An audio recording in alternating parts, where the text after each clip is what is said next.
গরু গোশ রান্না করবো, দিয়ে দেবো সরিষার তেল, তেজপাতা, লবঙ্গ, এলাচ, শুকনো মরিচ, দারচিনি একটু ভাইজে নেবো, তারপরে পেঁয়াজ দেবো। আসসালামু আলাইকুম। পেঁয়াজ কুচি, 3টা কাঁচামরিচ, পেঁয়াজটা ভালোভাবে ভাইজে নেব।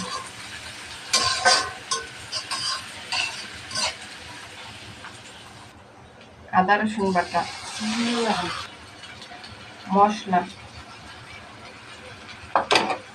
মশলা কষানোর জন্য ঝোল।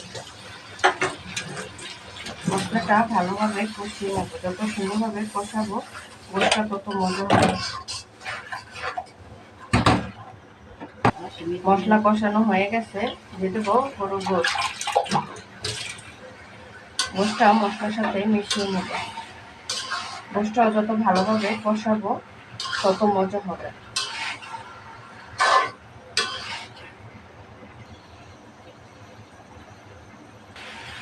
গোশটা একটু নাড়াচাড়া করে নেব। দেখুন কালারটা কত সুন্দর হয়েছে।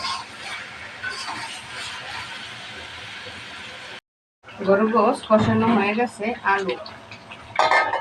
আলুটাও 5 মিনিটের মতো কষিয়ে নেব, তারপরে সিদ্ধ হওয়ার জন্য ঝোল দেব।